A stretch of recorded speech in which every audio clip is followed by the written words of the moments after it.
All right, this is one of my favorite topics, and the past couple of weeks we did cover letters, and then we also did a webinar about resumes. And so this week I'm going to start talking a little bit about interviews, and we may also do a webinar about interviews next week as well, because I think this is a very good topic, and it's a topic, frankly, where a lot of people mess things up. And so this is one of the biggest things that people make mistakes doing, and so that's what I'm going to talk about today, this particular topic. But I'll talk a lot more about general interviewing skills as well.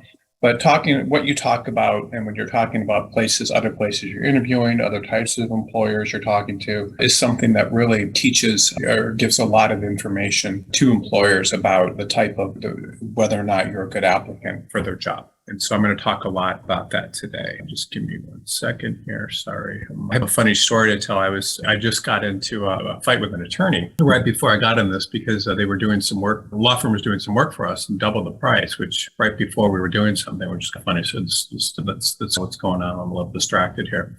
Okay, so this question, a lot of people get this question when they're interviewing, and a lot of times that when you're talking to an employer, especially if it's in another city, but even if it's in your city, always going to ask you about what other kind of places you're talking to, where else you're interviewing, and that sort of thing. And this particular question is extremely important, especially when it's a buyer's market, meaning when the law firms have the ability to hire a lot of people for each job and they have a lot of applicants. And that's the kind of market we're in right now. It's turned from a market where it was much easier for attorneys to get jobs than it is now. And now it's a very difficult market. So this is a very important question, and I'll talk to you a lot about it today. And it's honestly one of the most important questions you're ever going to be asked. Anytime you're asked to talk about other types of employers, you're giving away a lot of information in terms of what type of standards you have for yourself, what type of employer you want to work in, what practice setting you want to work in, what city you want to work in. All these sorts of things come up. However you respond to this is going to, in most cases, have a direct bearing on whether or not you receive an offer from the employer.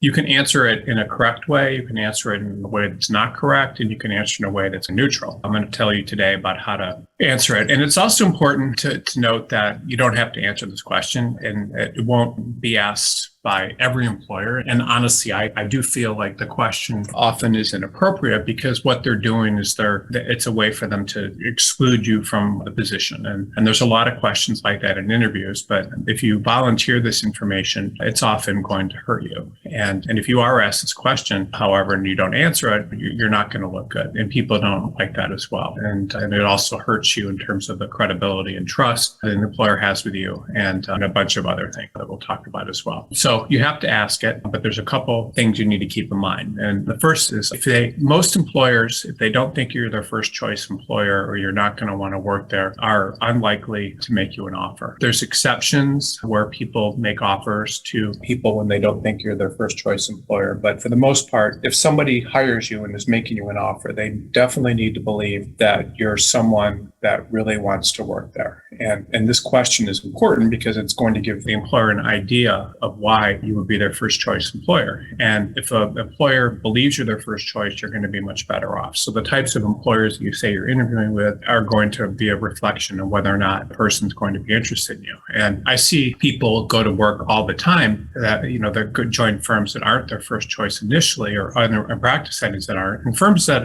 are good at recruiting often can convince people to join in the face of competing offers. But the most part, an employer really wants to believe you're their first choice. And the majority of time, this is going to have a lot to do whether or not an offer is going to be extended. So the types of employers, which I'll talk about a lot today, are going to have a direct bearing on if it's a similar type of employer or if they're the only person they're interviewing with, of whether or not the law firm is going to want to extend an offer. The second thing is how you justify why you're interviewing with other employers will also have a direct bearing on whether or not the employer makes you an offer. In addition to believing you're the first choice, employers also want to believe that you're likely to remain with them after joining. They want to know that you're the best fit among different offers, and that if you were to get other offers from other places, you're more likely to stay there.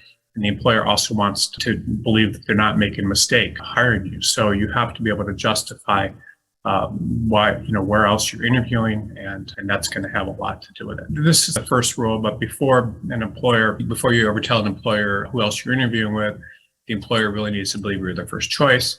And I'll tell you a couple quick stories here about this. And the first one is it's related to interviewing and it's indirectly, but I used to work for the admissions office for University of Chicago in Los Angeles. And I was basically it was a volunteer position, but I would spend a lot of time. I was in charge of the big area of LA, and I would interview and had interviewers working for me, but I was responsible for making sure that alumni interviewed different people. And then I would also interview people. And it was a lot of people. It was hundreds of people that were applying all over LA. And I certainly was not the one making the ultimate decisions or anything along those lines, but we did put together reports of every single person that we spoke with and whether or not they showed up at the interview and just a lot of detail. And then we would express our enthusiasm or lack of for different applicants. And these interviews sometimes would be an hour or 2 hours or sometimes less, but they did have some weight. And some years I would personally, because I didn't have enough people doing the interviews, I might interview up to 50 people. And it's a pretty good college. It's usually ranked pretty well. I don't know what it is these days, but it's a good school. And so each year I would speak with these students and a lot of the people that apply to that school, especially because it's not necessarily a place you go to or apply to. No offense to the school, but it's not a fun place. It's not like going to an Ivy League school or something. It is a fun place, but it's more academic. And so people that are applying there really have to be a special kind of interest in that.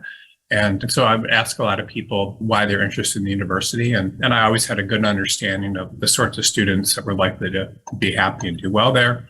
And most of the kids that I knew would do well would be people that have a lot of enthusiastic and compelling reasons for wanting to attend. If the school is ranked, I don't know what it's ranked. If they want to go to a highly ranked school, that's difficult to tell versus someone that really likes that school. So it's just, these are not easy things to tell in an interview. If someone's applying to Harvard, for example, or Yale or something, there's reasons for going there, but it's different. So there's a lot of people in interviews that you interview. And so if someone's not qualified, it's pretty easy to spot them. But most of the people that were applying to this particular school were applying to Princeton, Yale, and other places as well. And my question always is if they're applying to University of Chicago and Harvard, why would they want to go to University of Chicago over one of these other schools? Because obviously the school, their interest is to admit someone that wants to go there, as opposed to lower their acceptance rate. And I don't know anything about admissions other than I know that's something they want to do. So why does someone want to go to why to that school? And that's something that all interviewers, whether it's a law firm or a college, are trying to figure out. But it's not the number one school. It might be number 3 or 5, or I don't know, but it's not the number one school. You have to understand why people want to go there as opposed to other schools. And because it's not,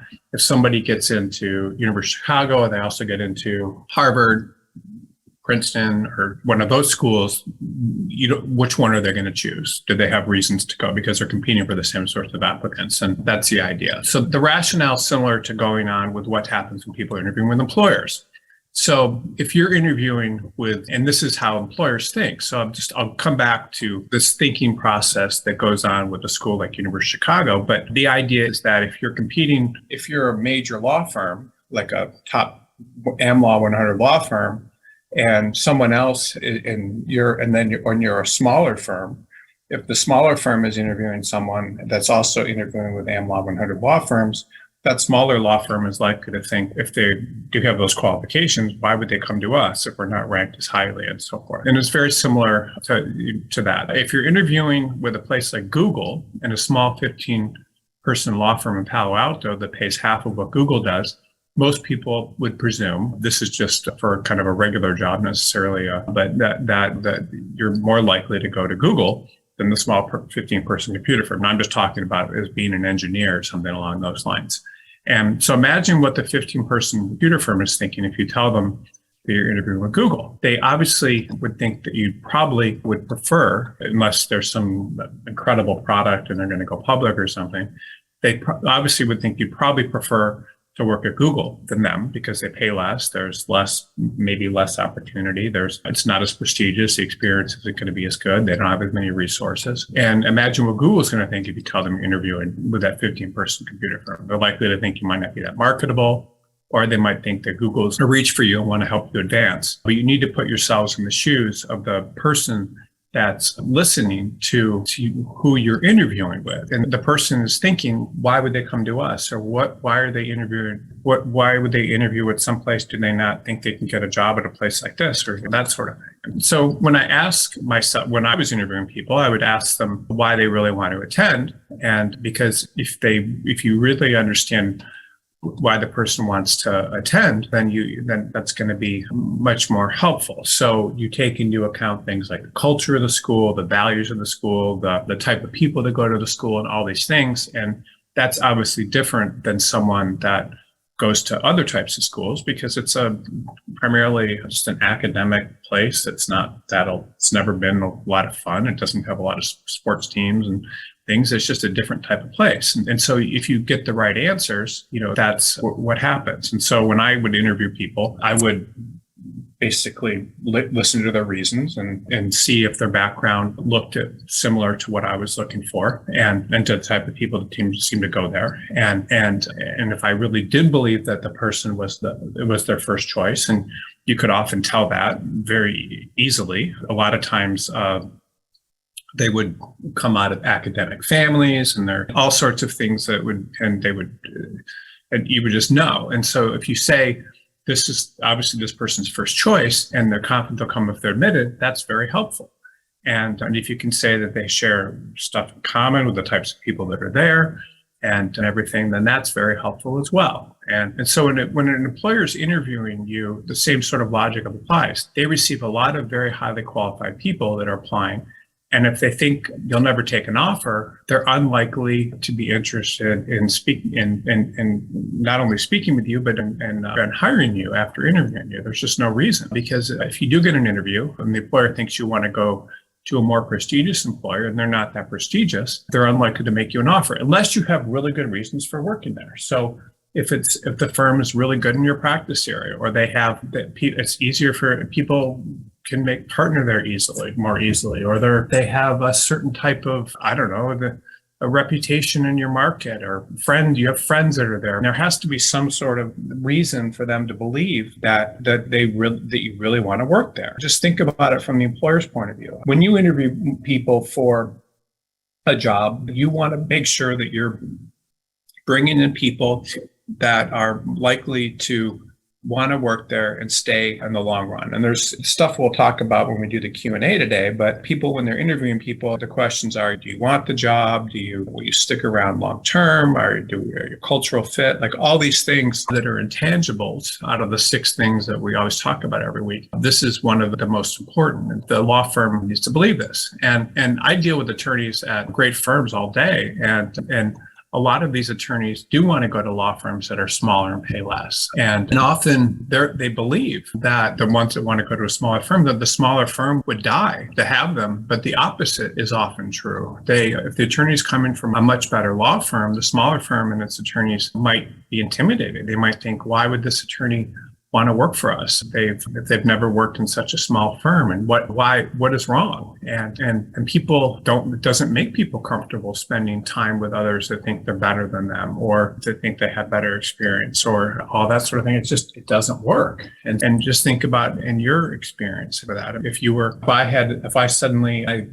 think really highly of myself, not in a narcissistic sort of way, but if I had to start spending all my time with super billionaires I don't know that I would be as comfortable as I would be with people that are more like myself. And it's like that with everyone. And you want to be around that. And the types of friends that you spend your time with are an example. I don't know, but this is, if you went into public school and you're now practicing law and so forth, your high school friends might be a good example. A lot of those people depend on the school, but maybe haven't done a lot with their lives, and you're not the same person, and they're not the same person anymore. So when it's just funny, I was a wild kid and didn't get asked back into school in 8th grade and had some issues, and then suddenly became a great student, and all my friends went the other direction, and they weren't comfortable with me anymore, and vice versa. And they don't like and same thing with people that you may have grown up with that are not doing much. I go back to my hometown where I grew up, and kids I was friends with are doing things, working in hardware stores and stuff. And there's nothing wrong with that. It's just, but it's not people that I would spend all my time with now. And I'm sure you're in that situation as well. And they would be uncomfortable with doing that. It doesn't apply to all your past friends, but it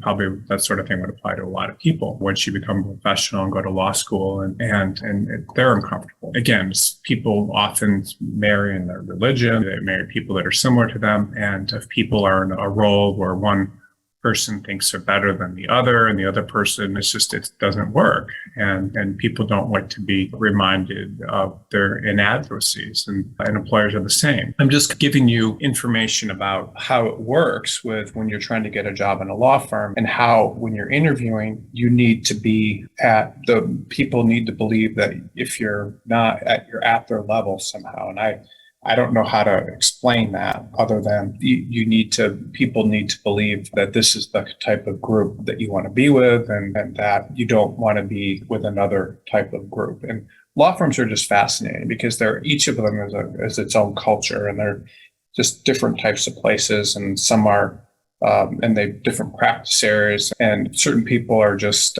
different. And I had a funny experience when I was graduated from high school. I was a garbage man for the Department of Public Services, and I was at this is my first job, and it's a long story. I've written an article about it at some point, but it's called the Garbage Man Story. But I was at this place for, I don't know, a month or so, and I got fired, and I was like, "Why are you firing me?" And they're like, "The guy said you belong," and I didn't think it was true. But he said, you belong this is the manager. He said, you belong in an office, and it's making the guys that are working here as a career uncomfortable. And I thought I was getting along just fine. I don't know. I was having a nice time with them, but that's what he said. And I ended up becoming a contractor. I had done contracting work before, and it was asphalt. But the point is that I was expelled from a group because I wasn't like them. And I didn't think there was anything, but people can sense this. So law firms are unique, and law firms do not want to hire people that think that they're better or going to make people uncomfortable there and that don't fit in. And if you look like you're a better fit in a different type of group, that's going to make the law firm uncomfortable. And that's just something to realize. You may be interviewing with, I don't know, but there's all sorts of different cultures, different types of firms, and different prestige levels of firms. And if you're interviewing with a firm, you look like you could work at a firm like that's not necessarily good. Another thing that's very interesting, and I could talk about this forever, but my first year of recruiting, I was all over it. Like every candidate I talked to several times a week, and the firm, and it's unfortunate that I don't have the time to do that because I love it. But I never had a candidate get an offer that wasn't accepted. They accepted every offer. And it's interesting. And that was one of my secrets. I think it still is, to the extent I'm involved in day-to-day recruiting. But if a law firm believes that an offer, if made, is going to be accepted, that's a big deal. Like they are much more likely to make offers. Almost as a game changer if they believe that. And this is something we also do with all of our candidates, and this is something you should do in your interviews. If someone believes that if you will accept an offer, if it's given, and it's better to communicate that through a recruiter because it's like they're getting inside information. If you do it yourself, it looks a little desperate sometimes. But if you've had very good interviews and you can give the firm the idea that you're their first choice, and they like that. Law firms hate it. It's very embarrassing for a law firm, and I don't know why it works this way, but law firms are very uncomfortable making offers that are not accepted. And not only that, but when law firms deal with recruiters, they don't like to make offers that aren't accepted because it makes the recruiter look like the recruiter hasn't talked the person into positives of the firm. But it also is embarrassing because the law firm feels like that they made a mistake and wasted time, and so this is part of the dance that's going on. Like when you're interviewing with someone, I can't overemphasize this, if the law firm feels like you're going to accept the offer, and then they're much more likely to make an offer because they don't want to be embarrassed. These schools too, I shouldn't be talking about some of the stuff I know, but law schools and colleges and are very good at massaging wait lists and doing all these things to make sure that their acceptance numbers are as low, like the people like that accept the offers are high compared to the whole game. But law firms are very upset about making offers that aren't accepted because it's I don't know, it makes them feel inferior. It makes another law firm feel unattractive. It makes the attorneys in the firm that made the offer feel like something is better at another employer, and it makes them feel like they haven't done their job. So they're all like poking around and trying to see when they're interviewing you if you're the type of person that's likely to take the offer if it's extended. And they only do that by feeling this kind of cultural and this connection and you understanding and liking them and all these different sorts of things. And again, a lot, like just take the University of Chicago example. So I don't know what their acceptance rate is, but it's probably, I don't know, 10%. I don't know what it is, but whatever it is, if they start just making offers to everyone that's got great grades and I don't know, then that's going to drive those acceptance rates way up. And everyone, then they're not going, and those same people are going to go to Princeton and all these other schools. So they need to basically know, in order to protect themselves and their rankings and all these things, that by keeping those acceptance rates down, they are able to be considered a better school, frankly. So think about that. And they do that by understanding is this someone that's going to accept the offers, and they do that by seeing if it really looks like their first choice. And again, there's a lot I'm talking about here. And if it's not making sense, you can ask questions, but this is very important. So again, how does the question of who else you're interviewing fit in this equation? So the first thing is you need to answer the question. Again, it's never going to be asked at the beginning of the interview, but it may come up in chat. And the employer, before you answer this question, you somehow need to convince them that you're their first choice. You don't need to tell them that, but giving them that idea is going to be helpful. And again, we'll talk about this right now. So this is the 15-person computer firm. So if you want to get a job in a 15-person computer firm and you're also interviewing at Google and could get the job, you need to walk into that interview and convince them that this is where you really want to work. And you do that in a lot of ways. One would be maybe you know someone at the firm that has said good things about it and sold you on it and the opportunity, and you believe in the product or the people, something. And maybe it's some sort of work you've been interested in since high school and read about it, and there's some sort of stuff in your background that has it. Maybe the office is right across the street from your house. I don't know. There could be a bunch of reasons. Maybe you're attracted to smaller groups and you always have been, and maybe you also went to a really small college, and I don't know, but things you need the collegiality of a small group, and you need to feel like your work is seen, and you've had experiences with people that worked at big places like Google that didn't like it. You need an arsenal to give the employer compelling reasons to hire you. I'm sure that everyone that's listening to this has had this experience.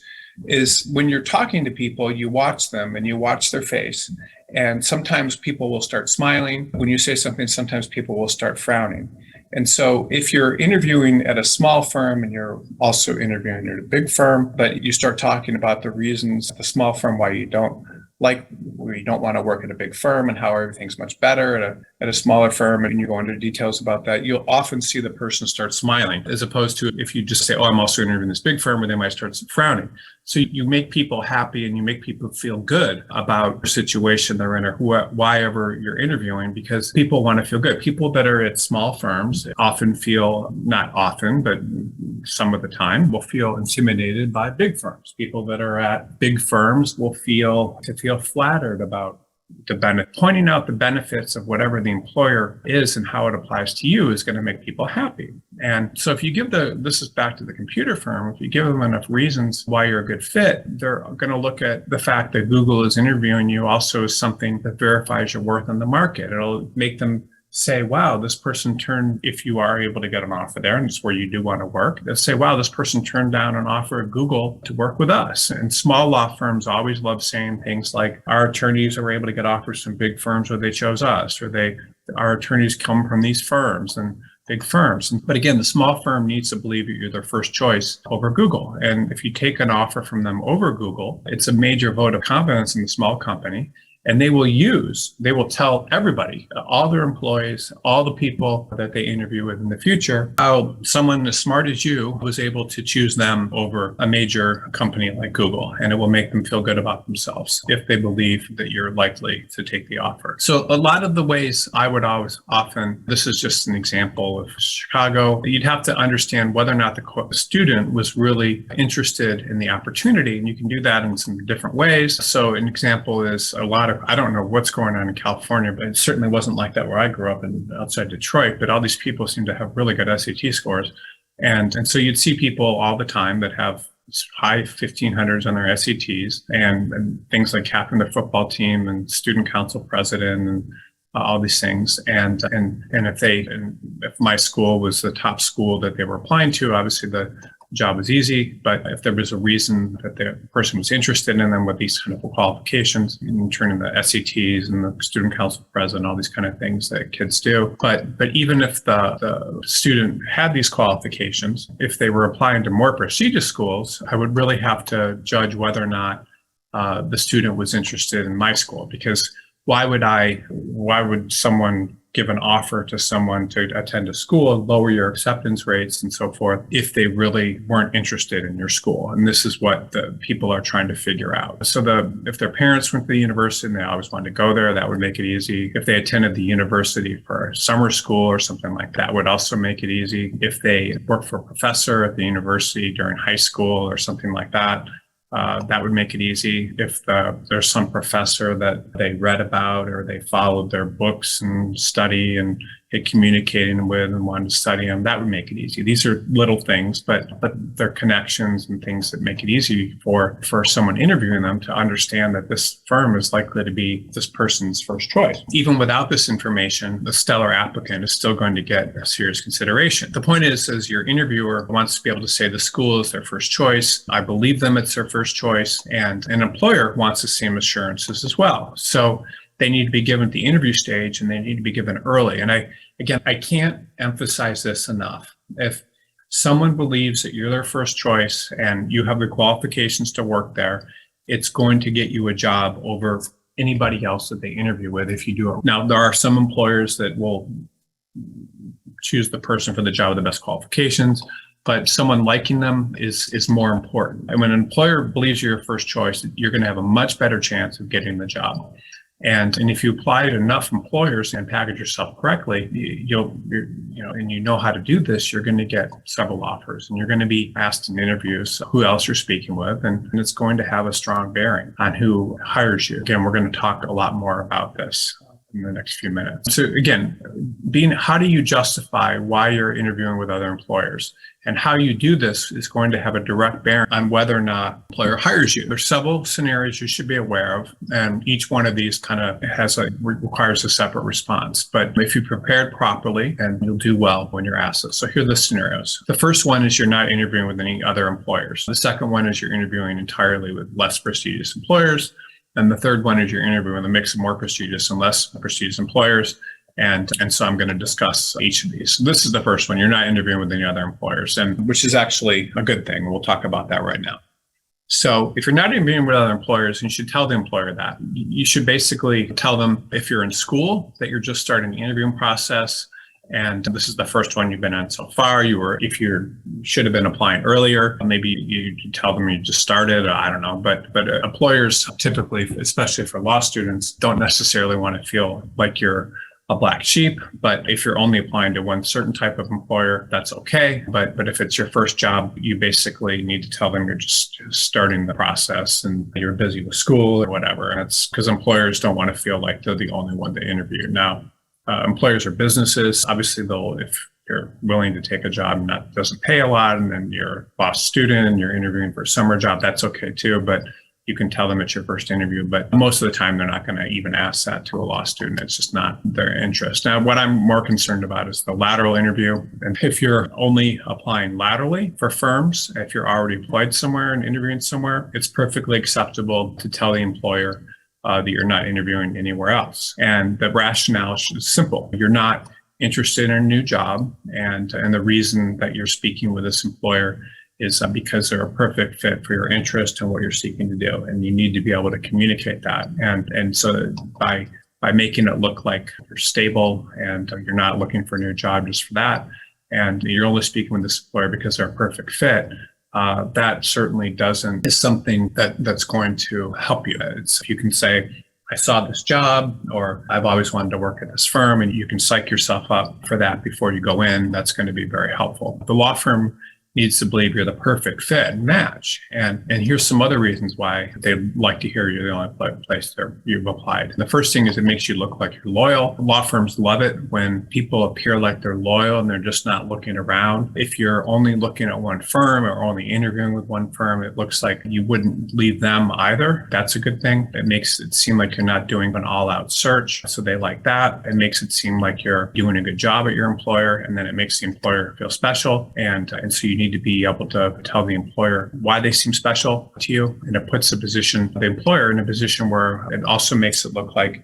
if they make you an offer, you're likely to take it. Having only one interview, the employer can give themselves more assurances that if the offer is made, you're likely to accept it. And that makes their job very easy. This person's only applying to us. They're only trying to work here. And you can do that. You can basically say, this is the only place I've applied. I've had people want to come work at our recruiting firm before, and they contact me and they're like, this is the only place I would work. I've studied the market. I've looked. That's great. This person just rises right to the top.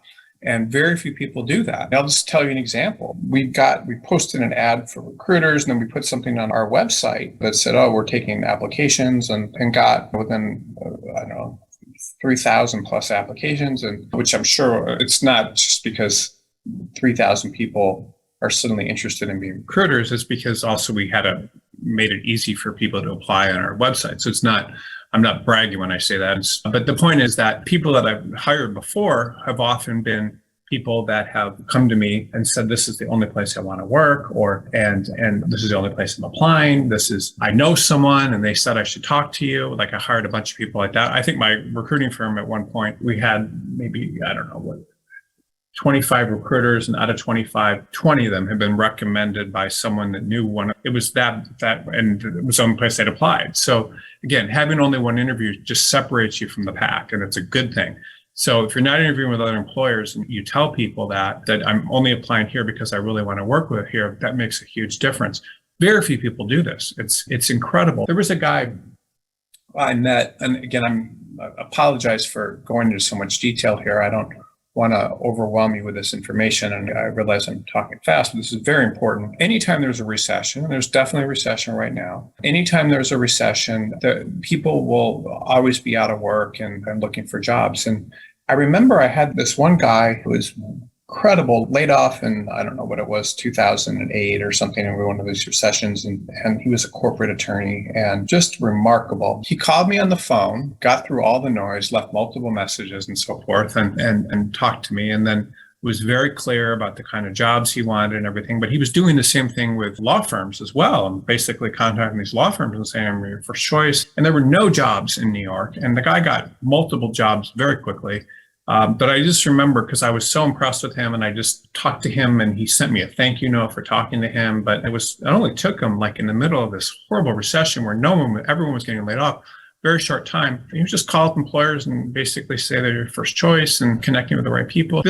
And no one does that. No one does this. If people believe you're their first choice and you really want to work there, it's huge. In a world where everyone is trying to figure out who's a friend and who's a foe, and everyone's impersonal, and employees are unionizing and against their employers, and then it's hard to know who to trust for employers. This wanted to really work somewhere is huge, and making a connection with an employer like they believe that it's people when people are having a hard time getting jobs, having a hard time in their career. A lot of times what's going on is the person is not making this connection and not making other people feel important and good about themselves. And if you can make an employer feel good about themselves by connecting with them and making them feel like you're their first choice and their only choice, the only place I'm applying, wow. And again, this whole idea of losing face. Law firms hate losing face. They hate you taking other offers as opposed to them. It makes them look bad. It makes the employees that interviewed you look bad. It makes the partners that interviewed you feel bad about themselves. It makes the recruiting personnel feel like you're Like you're not, like there's something wrong with where they work and it's hard for them. And you just need to do what you can to make that clear. So again, this is, if you're not interviewing with other places, it's actually a good thing, the way you put it. And if you're a law student, you just have to make it look like you're interviewing. If it's your first interview or you're not interviewing with other places, just that's why it is. They ask you, again, they could ask you where you applied, but that's not really the point of this particular webinar. Okay, so the next one is you're interviewing with less prestigious employers than the one that you're having the interview with. And again, the way it works in the law firm world is there's very prestigious law firms and there's less prestigious law firms. At BCG, I developed a system where we rank them 1 to 5. And 1 would be someone that's basically working for consumers that have very limited budgets, and 5 would be very most prestigious firms that work for clients with no budgets, and 4 and 3 and down the line. The 4s are typically your AmLaw 100 and 200 firms, and 3s are mid-sized firms. But if you're interviewing with less prestigious employers, and then you're interviewing with a prestigious employer, there's a lot of positives to this. And the first one is the law firm will believe that if they're more prestigious, because they pay more money, because they have access to bigger clients and work and more stable clients, the employer is likely to believe if they make you an offer that you're likely to work there. That's the positive. And if the employer is more prestigious than the one you're currently at, they'll also think you're trying to move up. Moving up is, again, it's interesting. Like there's all these things that I notice, and I've been doing nothing but this profession for pretty much my entire career. But there's all these things that I notice anytime I go back and I look at the placements that I make personally, and I look at the people, like people that get jobs are always, there's something about their background where we're able to position it in a way where they look like they're moving up. So someone that may be, moving up to a more prestigious employer is one form of moving up. Moving to a less prestigious employer where you're getting more types of work is another way of moving up. And there's different ways to frame this, but everything has to look like there's some sort of improvement going on. This is part of a natural, especially for lateral attorneys, it's part of a natural flow where you're improving yourself in your career because you're trying to get better. And people love that. It's part of American culture. There's this whole idea that people start out poor and then they learn these skills, or they start out and they advance despite obstacles. And so law firms love it. Think about it from the standpoint of a law firm. So here's what happens to big law firms. And this is, and again, I'm not criticizing small. This is not a critical thing about anybody, but I want you to understand the psychology of what's going on inside law firms, the way law firms think about it and the way attorneys think about it. So law firms hire all these great attorneys, potential attorneys out of law schools, and they all get there and they think, I'm special because I did well in law school, I went to this great law school, and I make this huge salary and I should get all these benefits and be treated well. And this is basically how they think. And then they sit down and they work. And some people have different work ethics than others. But what happens is a lot of people become resentful of the hours, or resentful of the practice setting, or resentful of the big firm, and they undermine it, and they just become negative energy and they don't appreciate it. And that just happens everywhere. It happens in smaller firms too, but they just don't appreciate the environment and they don't appreciate the advantages that they're getting. And so what happens is those attorneys leave, and often they're very negative, and they send around these kind of emails basically that are little barbs of things. And so the law firm doesn't like it. And so bringing in people that really appreciate an opportunity and are excited about it is a huge thing. If you're able to bring in people that very much appreciate the opportunity that you're giving them and are moving up, and maybe didn't start out and come across as really appreciating the job, that's a huge thing. That's something that law firms love. And you would too if you're a law firm. And so these kind of people are often the people that lateral in. So you can start out at a very small firm and feel like your career is over, but no, that's not the case. Like if you're moving up to a more prestigious firm or trying to do that, those prestigious firms that have had people join them that don't care as much or don't appreciate the opportunity are going to be very interested in you, especially if you really want it. And again, it's just how society works, and people really want that. Okay, so if you tell the interviewer that your other interviewers are with less prestigious firms, that you may have a problem, but the employer may think, can't this individual get an interview with better employers? Is there something wrong with them that we are missing? And so in this situation, you often need to be very careful. One way to get around this is to state that I'm only applying to places with openings. I'm interviewing there as a favor to a friend or a favor to a recruiter. And these are the only employers you're aware that have openings. The employer may believe that you're applying to these employers simply in response to what you know or what someone else is asking you to do. And then in all likelihood, you may have applied to more prestigious employers and have not heard back or were rejected. And if the former is true, that's all you need to say there.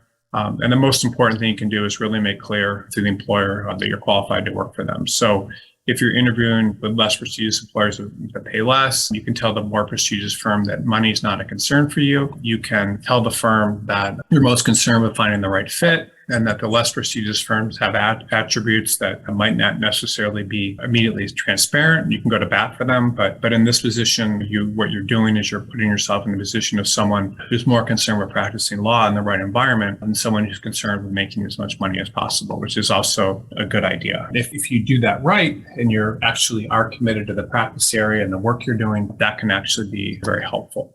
And there's a lot of ways to get creative with this response. And so the most important thing you can do is make the firm aware that you're interested in them. If you're interviewing with less prestigious firms and you're seeking to move up and you're most concerned about finding a good fit. And again, I can't emphasize enough that people that are able to get jobs with good employers and move up, a lot of times you look at resumes, the best resumes, and there's a history of moving up. It's when you see the history of moving down, there's a lot of questions, and it's almost a red flag because there's something wrong. Why is this person continually moving to less prestigious employers? It's typically something about commitment, or you don't know. And then here's another one. You're just the final one. You're interviewing with a mix of more prestigious and less prestigious employers. In this situation, this particular situation is normal for most people. Most people that are interviewing are speaking with more prestigious and less prestigious employers. And in this case, your case does not need to be as compelling. Like above, you still need to leave people with the impression that you're their first choice. The employer needs to understand why you're interviewing with more than one employer. And assuming you've done your job of giving them kind of the impression you're your first choice, that they may want to understand why you're speaking with so many different types of employers. And here, there's a couple different things. And the employer needs to believe that there may be something wrong with your employment situation, and they also need to believe that you're trying to get it right this time. And maybe it's that there's not enough work where you're at. Maybe it's that there's not enough potential for upward mobility. You may have to structure your answer on the employer. And because the smartest thing you can do, you never want to say bad things about your existing employer in any interview. It's just people that say bad things about their employers are always going to say bad things about their next employer. It's just how it works. It's not everyone, you just can't do it. I don't know how else to say it. Many times things are public knowledge, but we don't respect people that talk negatively about others in interviews. It's just how it is. And if you're friends with people and all they're doing is talking negatively about other friends as part of your group, they're probably talking negatively about you too. So you just need to be very careful about this. And in an employment situation, you can talk sometimes about the absence of work or the different things, but you can't start talking negatively about the employer. And you just have to be very careful about that. It's more about having access to the right type of work, to access to the right type of opportunities. Maybe people have left in the firm or they're not committed to the practice area. There's all sorts of ways to do that. But you just need to be very careful and convince the employer that whatever the current situation is there that is preventing you from reaching your full potential. And you need to give them the idea that you're trying to grow, and preferably that their firm is a place where you can grow as opposed to where you're at. And again, more you think through this stuff, I will say one thing, that people that are on this webinar, like you are today, and learning this stuff, it could just one little piece of knowledge sometimes can make the difference between getting a job and not. So I think it's very smart. I wish that this sort of stuff was around when I was younger, but this stuff can help you a lot. And you need every little bit of this you absorb is going to help you. What I'm talking about right now is just that when you're able to give the employer belief that their environment is the best environment for you based on your background, that's going to be very helpful for you. And again, all these things about upward mobility. So you want to portray your job search the idea that you made the right decision joining your current employer, that everything about your career is about growth and getting better, and you've made good decisions, and it's unfortunate, but this growth, your potential is limited. See, what employers are looking for, and this is a very important point, employers are looking for people that go into situations and do well and are welcomed and commit and do well in the situation. Unfortunately, what happens to a lot of people is people go into situations and they don't do well, or they get discouraged, or they have problems, or they're not committed. And so when that happens, employers don't like that. So they need to believe that you go into a certain situation, you've grown so much in the situation that the only natural thing you can possibly do is go to a firm that's more likely to have an opportunity for you. And again, it's interesting. I tell this story all the time, but certain people will go into firms and they will stay. So certain people go into a firm and they will always stay there. They'll stay 10 years or 5 years or 8 years. And typically these patterns of movement, and certain people won't. And if you're the kind of person that can go someplace and stay and commit and grow, that's very good. But people need to believe that the only reason that you would leave that environment is because your growth is limited. There's no other way to go. See, what happens to a lot of people is they go into environments and they don't do well, and they have problems, or they don't get along with people, or they don't get the work's not given to them, or they're not doing good work, or people don't like them, or they have psychological problems that prevent them from seeing. And then they leave and they go to an equivalent firm, or sometimes they might get a job in a better firm, or they go down. And law firms need to believe, and every employer needs to believe, that the only reason that you would ever leave, it would be in the event that because their particular employer, you were able to stop growing, and it's a very difficult thing to see, but you have to be seen as someone that's so committed to practicing law, so committed to your practice area, so committed to everything, that you need an environment that's going to allow you to thrive. And very few people are. And the more committed you are, the better off you're going to be. And employers need to believe that you're interviewing there because there's just so much growth potential. And this is the best in terms of everywhere you've spoken to or are speaking with, for all these reasons and why you fit in. The employer needs to believe it. And again, if you were interviewing someone for a law firm position, would you want someone without compelling reasons for being interested in your company, or someone who needs the environment your firm offers to grow? I had an interesting thing. I was called by a mid-sized law firm in Los Angeles a couple of years ago, and the head of the M&A practice group called up and was basically telling me why this was such a great firm and how they only worked on middle-sized companies in LA, but they would show anybody that went to work there how to get business, and no one's ever going to make as much money there at a big firm as they would at this firm, but they would teach them how to grow and become good corporate attorneys and to have a sustainable practice and to have good careers. And I thought, wow, that's really cool. And that they're teaching them and not just doing the work. And it's not the kind of stuff you hear from law firms all the time. And so that was the right pitch that this firm gave. But so I pitched people on that, and the type of attorneys that I found for them were people that were at firms that I thought would be good for them, were at firms that were a little bit smaller, that wanted to move up and would take this opportunity very seriously and really wanted this, and that they would be good for them. And I tried pitching people from other big firms about it, people coming from SCAD and other places like that, but no one was interested, and they were more like, they just weren't interested. And so what ended up happening with this firm is I figured that the people that wanted to move up laterally into this type of firm would be the best. They ended up hiring the people from the biggest firms, from O'Melveny and from Skadden and for all these big firms. And all those people came and left. They didn't want to be there. A lot of times they just wanted to be in a big firm. So the firm was not hiring people that were just taking the first job that was available. This is before corporate got very active, and it was a huge mistake. And imagine hiring 6 or 7 or 8 people that didn't appreciate your opportunity, just wanted to be, and people do this. And instead of hiring the candidates that really wanted to be there and would have committed. So this is just, if you were an employer, like, this was a mistake that they made, but who would you want to hire? Would you want to hire someone without compelling reasons for being interested in your company or firm, or would you want to hire someone that had those compelling reasons? And just think about it, and that it's going to make them grow. And it's important. And everybody wants to feel good about themselves, and finding someone who needs an organization like yours to thrive and letting them work with an organization is something that makes people feel good about themselves. And some employers make that mistake. A lot of firms just hire based on pedigree and things, and they have a lot of turnover. And if people have compelling reasons for hiring you and believe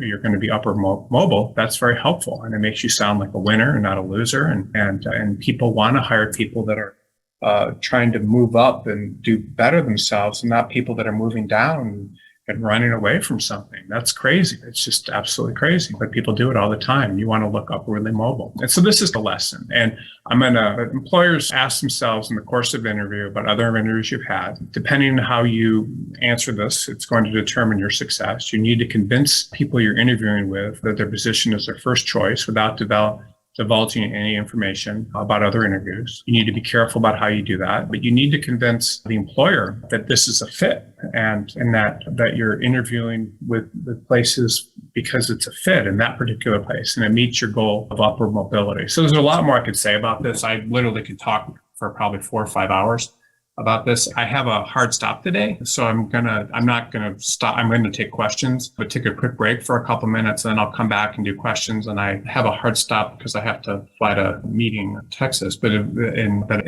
So I'll be done with this about 12:15. But I'll come back in the next minute or two and answer questions, and I'll try to answer things about this. But you can ask questions about any questions you have. And I hope this has been helpful so far today. I think this is a great topic and it's very important. But I do want to emphasize that you have to position yourself as somehow interested and make this connection with firms in the upper mobility. It's very important. I'll be back in a minute. Thanks.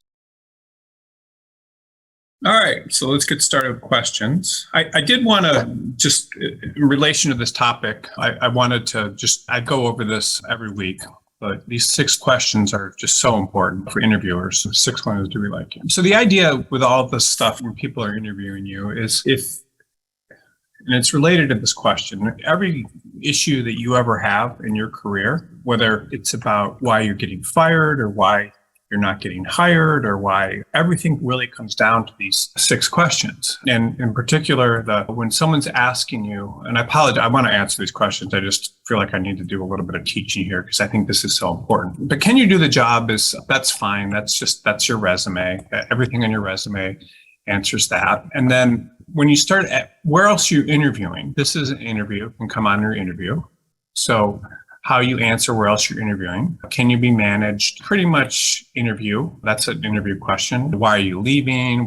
You say, do you want the job? Same thing, interview. Are you a good cultural fit? Also interview. And then do we like you? Also interview. Now, some of this stuff isn't necessarily in your interview, but if people believe that you're interviewing with bigger firms and they're a smaller firm, that may show that you're not going to do the job long term.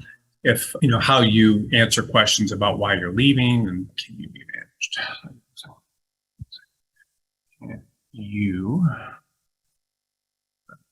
kind of that also then, do you want the job? Does someone really want to work there? Are you a good cultural fit and all this stuff? So if people believe you really want to work there, that's going to be helpful as well.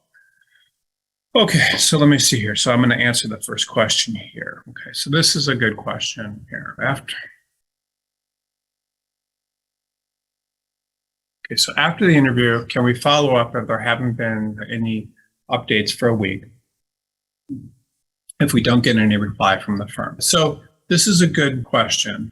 Most of the time, if you've interviewed someplace and you haven't heard from them, that means one of 2 things. It means typically that they may be interviewing other people and they're waiting and they may give someone else an offer and maybe waiting to see what happens with that. And like you, if they haven't said anything, they may slow down and they don't know what's going on and if they're going to have the work and lots of stuff could happen. And so a lot of times when you have an interview and you don't hear anything, it's just everything is beyond your control. So it's nothing that you really need to worry about. If you make a good connection with people in the interview and you like them, you can send a thank you note if you like, as long as you proofread it and don't say anything. It's a whole separate discussion. But when you don't hear from places, it's often because they're interviewing other people. They may be making other offers. They may be unsure. They may need to discuss you in a recruiting committee meeting. They may not have the business. You just don't know. And so following up a lot of times is not going to help you. It's going to may annoy them sometimes. What you can do, which is nice, is if you do get another offer and you tell them, you can just say, this is just a quick follow-up. I do have another offer and I did really like you. And that's true. If they're really interested, we'll do something. But typically after an interview and you don't hear anything, it's not that they have gotten you. It's not that. It's basically that there's something going on that you don't have any control over it and you just can't control it. So there's nothing for you to really do. And I realize how frustrating this is for people, especially when you need a job and you want a job. There's nothing you can do. You can express interest in the person, but if you look like you're desperate and you haven't heard anything, then they're going to perceive that maybe they shouldn't have interviewed you, or who knows, that maybe they can do better and that sort of thing. Okay, let's see here. Here's another question. This is related, but I'll answer this one too. Give me 1 second. Okay. What is the best way to follow up after a law firm interview? If I did not get the chance to speak with a hiring manager, I interviewed with 2 partners, but should I reach out to them or the hiring manager? I think if the hiring manager is someone that called you in to the interview and interviewed you, and maybe they're the person that contacted you, you can send them a nice note, just say, thank you for arranging everything. I really like the firm, and leave it at that. But following up, there's a whole series of articles about thank you notes and things on BCG that you can review, or you can find other resources for that if you want, but you don't really need to follow up. You can follow up if there's some sort of connection, and if you really like the job and if you think it's a good fit, you can follow up and express those reasons why. But the follow-up, again, is not something that's always going to help you. There does need to be a little bit of a song and dance. So if you meet someone and there's a connection and you send them a note just saying, I really liked you and they like you too, which I'm just talking romantically, for example, that's a good way but you don't follow up and say, asked you out on a date 2 weeks ago, you didn't say anything, what's going on? I mean, I don't know, but you don't want to appear desperate. There needs to be a little bit of a song and dance here. And that song and dance basically means you need to have, the employer needs to feel like they're doing some pursuing, that they would be lucky to get you, that you're the right person for them. And one of the things I would also just caution everyone, and I think that I like this question, but it's important. So I had an instance, someone I know, we'll just put it at that, was friends with all these people that essentially were, how do I put this? I'm not even going to talk about this example. Yeah, I'm going to talk about this example. Someone I know used to go surfing every day. I live in a surfing community, but we used to go surfing with these people every day. And these people would go out and get basically blackout drunk and cheat on their husbands and all this stuff and just act completely crazy. And this person was not the same type of person. And we're talking about someone that's in their 40s and older. And suddenly these people that acted like that stopped being friends with this other person that doesn't have that kind of lifestyle. And the person that was not friends with them, that was basically broken up with, felt badly that why would these people that I thought I was surfing friends with not socialize with me anymore? And so the idea is that sometimes you talk to people you're just not a good fit. And even though it's an opportunity, it doesn't mean it's a good fit for you. Just because a firm's not interested in you, it doesn't mean that's a bad thing. It's a good thing. Or if you're not hearing from them and there's not a connection and you just want to get the job, that doesn't mean it's a bad thing that you're not getting the job. You have to find a place that's a good fit. One of my primary things that I stress in everything that I do, it's define my career. And it's one simple thing, and I'm going to tell you it right now because I believe it's the most important piece of advice you'll ever get about applying to jobs and what to do. And it's something that goes against everything that other recruiters will tell you. It goes against what a lot of law school career services offices will tell you.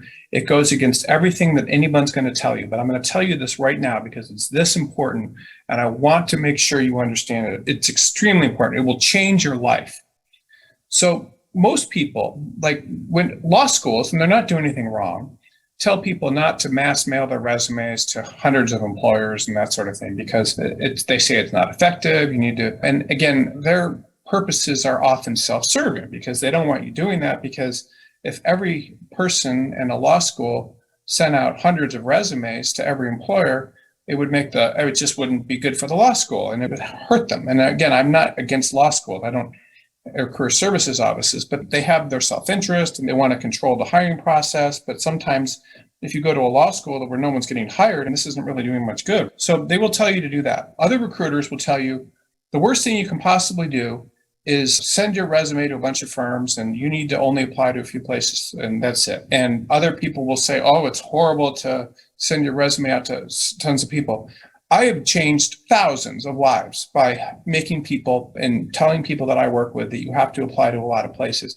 And it's not just I'm like some greedy freaking recruiter. I don't care if you use me. You do whatever you want.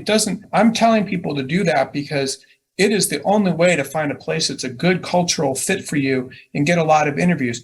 I've had people on the brink of suicide from not getting jobs and things. And I've been like, okay, I'm going to help you apply on your own. You don't even have to use me, to 1,500 places. And a week later, they've gotten 20 interviews and 10 offers.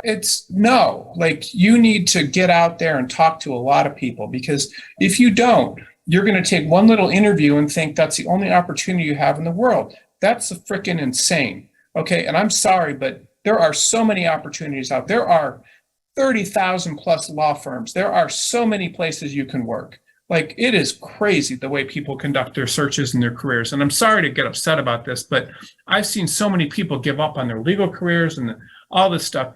And so you should have lots of interviews. The only way you're going to get lots of interviews, if you come to BCG and you work with us, I will send you all the opportunities I possibly can. And you'll think I'm spamming you or something maybe and think I'm doing something bad, whatever. I'm getting you a job and I get thousands of people jobs. If you go to Law Crossing and apply to jobs there, I try to find every job you can possibly apply to mine for, I don't know how much you just sign up, that $5 a month. You can do whatever you want, but the way to get jobs is you have to get yourself out there and apply to a lot of places. And you shouldn't be worried about getting one interview and following up. This is what people do. They get one interview and they're like, oh, wow, this is sad. The employer's not contacting me. Who cares? If they're not contacting you, you should have a bunch of other interviews lined up. And the only way you're going to do that is if you get out there and you aggressively, either with me or on your own. I don't care. I'm just trying to get you a job. That's all I care about. It doesn't matter. I'm not trying to, you need to apply to a lot of places. And there's nothing more important than that, because otherwise you're not going to find places that are a good fit for you. And so so you need to find a place that's a good culture fit, because you will go into interviews and you will click with people and you will see things from the same point of view they do. And they will see the same things from the same point of view you do. And you will click and you will be part of a group of people that protect you and that like you. Everything will click. Or you can find a firm where the opposite is true. Wow. Sorry, I hate getting so mad about this. It's just, I've been doing this for so long. I can't understand why people don't apply to more places. And because it's the only way to find a right cultural fit. People are looking at the wrong things. They're looking at, oh, is it prestigious? Did I read a bad review about them? No, you find a firm where you're a good fit. And that's how it works. And the only way to do that is to talk to a lot of people. Some people marry the first people they go on a date with. Great. If you want to be yelled at for the next 50 years and treated 100 the rest of your life, wow. No, you need to get out there and talk to other people. And it doesn't matter what the economy's like. You can get tons of interviews in any type of economy. It's just, you just need to apply to more places. It's just absolutely insane. Sorry. I'll say another story. I had a girl that not too long ago, her boyfriend committed suicide in front of her. This is in San Francisco or something. Just horrible story. And then she quit her job. She was so upset. Then because she was quit her job, she was a young attorney, couldn't find another job and in San Francisco and the Bay Area because no one hired her. I helped her and I was like, okay, let's look at every freaking market in the country. She got offers 15. It's just, you can't allow markets, and you have to look at a lot of places. So it's just, and that's the only way to get through this. Can it be considered a positive sign? Second interview at a top-tier law firm takes place at a lunch rather than their office. Absolutely. If a law firm is interviewing you over lunch as opposed to in their offices, that means they want to get to know you in a more casual setting and see how you conduct yourself there. It also means they want to see if they like you and how they relate to you. Those sorts of interviews are nicer because people often will bring up things about their family and they'll reveal stuff about themselves personally. Yes, a second interview of a top-tier firm in lunch rather than an office is definitely genuinely a great sign. As a matter of fact, that means if you look at these things, do we like you? Typically, this is what they're doing here is they're looking at 5 and 6. So these are what's being looked at. Are you a good cultural fit? Do we like you? Those are all the things that they're looking at. Yeah, lunch is a very good sign. Anytime a law firm wants to meet you at lunch instead of something else, it's a great sign. Okay, let's see here. Okay, same question here. So listen, let me ask guys. This is people keep asking this question. So I get it. People are desperate and the economy's not good. So it's not. And it's, if you don't get a lot of applications out there, you're going to continue waiting. You need to apply to a lot of places. This is what I do with my candidates. I mean, you can't worry about this. So what do you do next? That means they're interviewing other people. What it probably means, though, realistically, is the law firm is scared about the economy. Frightened about the economy.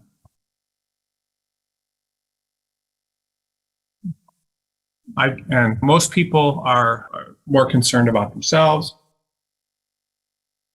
Law firms frightened about the economy. You said it's going to be 1 week. Now it's 2 weeks. So they're frightened. You may never hear anything. Sorry to tell you. The only way anybody on this call is going to take care of yourself and your career is by taking action and getting out there and applying to more places. You're not going to sit around. If you want to sit around waiting because you're only applying to a few prestigious firms in the city, that's up to you, man. But you can't, this is not going to, none of this stuff ends. The law firms are frightened about the economy. You need to find firms that have work and have business and can afford to pay you. That's as simple as it is. It's just, that's all there is to it. And so people, unfortunately, don't do that and they sit around waiting for job offers. And you can do that. It's nothing, but if you contact the firm, you're just going to remind them that they don't have the work and that's not going to help you as much as you'd like. So let me see here.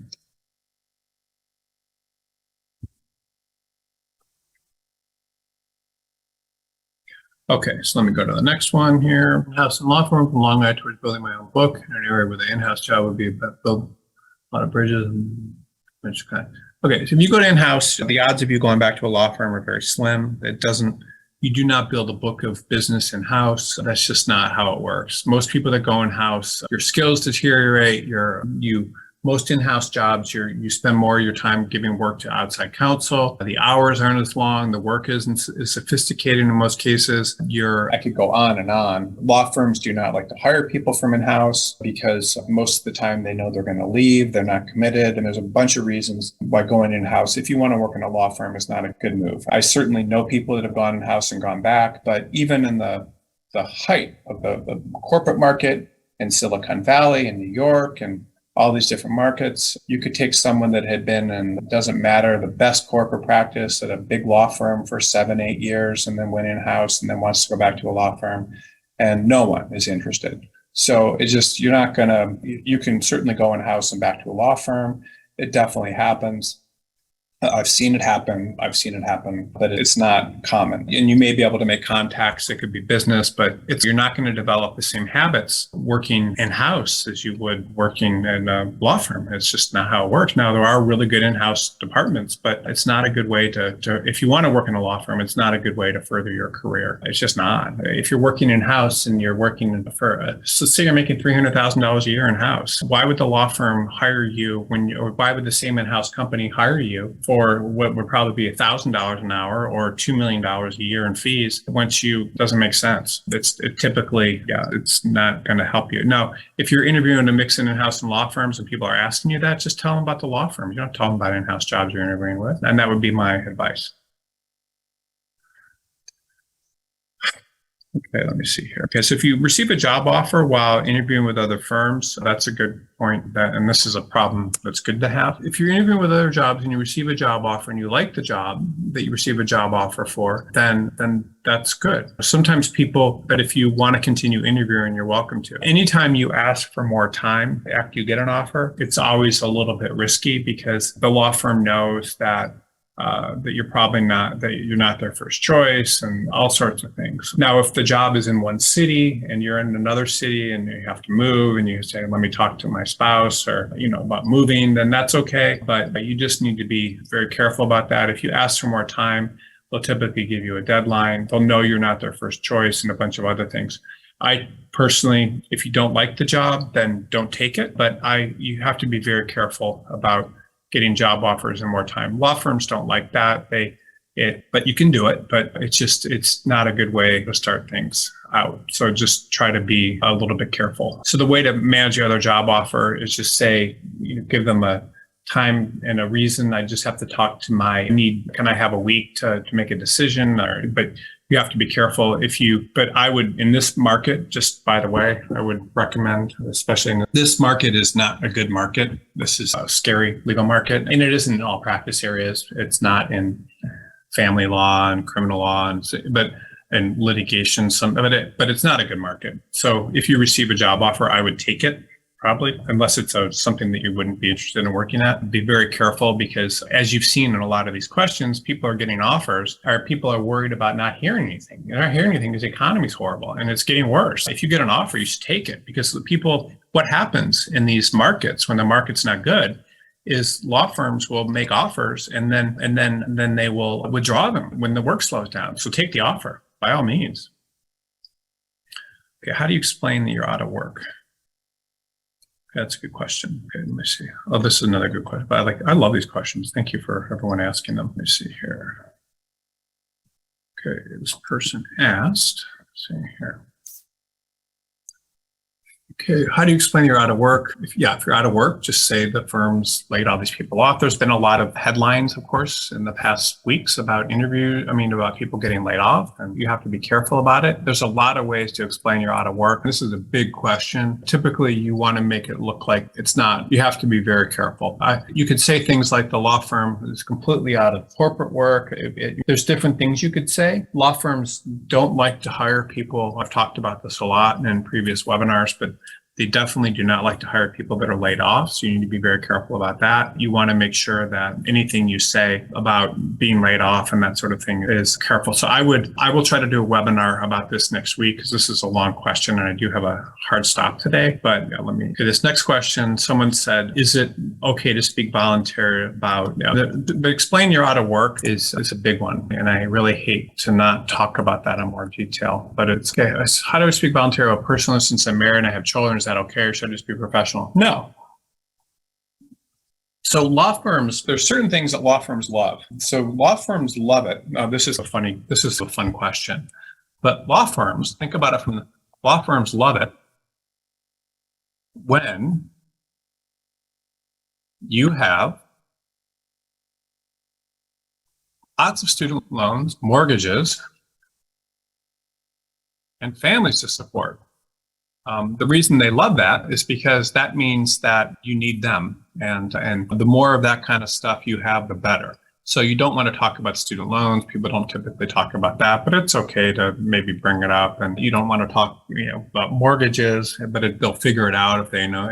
But having a family and that thing, that they like that. The reason they like that is because it makes you someone that has to work and can't take a risk with their career and has other priorities outside yourself. People that don't have these things can just pick up and go on safaris and stuff, which people do. So having these things is good. And so you can talk about these. Now, you don't want to volunteer this information, but if they ask you, then you certainly can talk about them. But you need to be careful about bringing these things up. But you could say, I just got that. My daughter just had a birthday. You have to be careful, but you definitely do want to talk about these sorts of, you don't want to volunteer, but you need to be careful.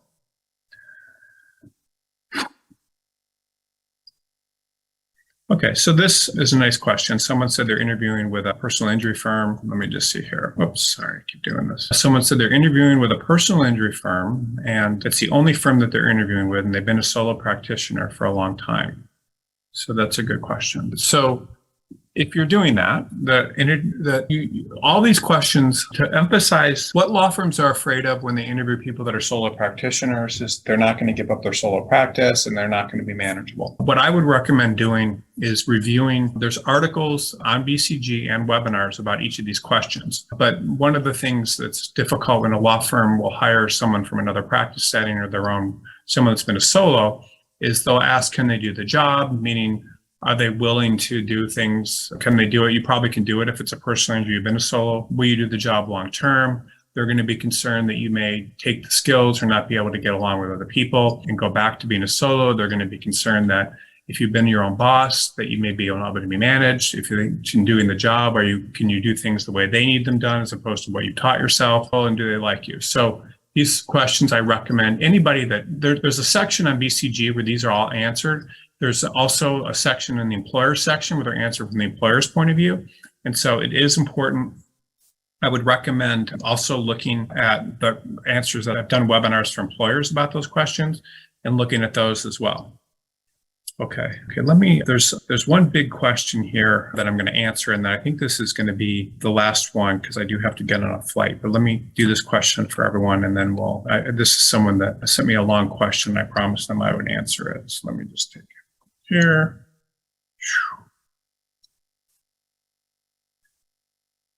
Oh boy, it's a long one. Give me one second. All right.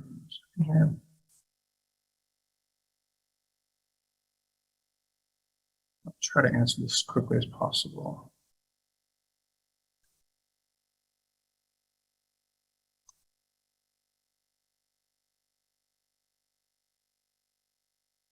Oh my gosh. Okay, so let me just go back. This is a long question. I don't know if I can answer the whole thing because I do have a little time crunch here. But this person essentially is asking, let me start here. Been reading your articles. I'm a lawyer in Canada. I was hoping you could give me a moment. During my law school experience, my father took my mother's life. I still managed to graduate with honors. I could attain a competitive position in a top firm while partners found out what I was going through from the news. Wow, I'm not giving any news at work. Okay, so this is someone experiencing problems because of what happened in their family in the news. Okay, didn't get the job. Father was convicted of murder. Okay, changed my name. Wow, this is horrible. So no one would know what happened about this murder in her family. And when I returned at another firm, even though I attempted to be transparent, I was not up to par with my year. My call explained my parents had passed away, but it didn't matter. So I was expecting the expectations. My cohort, although I was off to a rocky start and I knew that trust was difficult to build from the start, after a year and a half of the firm I was managing to gain some good reviews. Unfortunately, that's when COVID happened. Okay, I missed the cases and teamwork experience provided me a top tier firm, and the theme was remain the same due to my failed articling experience and expectation as top performance and demise. I could not meet expectation. Okay, so this question is essentially, and this is a long question, but this person is saying that their family was in the news. They had to, because of a murder, they had to change their name and then didn't get any work. And then when they finally got a job but they weren't up to the standards that they needed to be. And that has hurt them. And now they're saying that I guess they want to be in private practice, but they're in-house. And how do they get back and how do they fix everything? So I'm going to basically give some hard advice, and this is for everybody that's on the call. And I wish I had more time for this particular question, but I will answer this question as best as I can. One of the things that this person is doing, and I think it's okay, but one of the things that everyone needs to do in their career is you need to realize that bad things are going to happen to you. And bad things happen to this person. They're having a hard time getting their own firm, and they're also trying to get into a large firm or a bigger firm and get more experience working with other people. And a lot of bad things have happened to this person. But one of the things that I think is very important, and I'll just be very clear with everyone on this call, is responsibility and taking responsibility for what you can. And then just realizing whatever you can do for what you can. So what that means essentially is bad things are going to happen to you. You may not have gone to the best law school. You may have gotten fired. You may have had a family tragedy. You may have had all this sort of stuff happen to you. And then you may not have done as well as you could in your first job. And you may have been behind on your peers, and you may have not gotten the right job. But everyone has to take responsibility for what you can. And not taking responsibility is what hurts you. If you take responsibility for your role and everything, then you're going to be better. What I don't like about this question is I'm very sympathetic to what happened to this person, but at the same time, what could you have done differently to get work when all this happened? What could you have done differently to do better in your first job? What could you have done differently? And what can you do now to put this behind you and take responsibility? Lots of people have bad stuff happen to them. And again, I'm not minimizing this. I think this stuff is horrible. And I think it's very sad. And I'm not by any stretch of the imagination pulling this, but I think that one of the things that a lot of people do, myself included, by the way, I want to be clear that the only reason I'm able to give this answer is because I've made the same mistakes. But if you don't take responsibility for wherever you are and what's happened to you, then all you're doing is you're making other people responsible for your success or failure.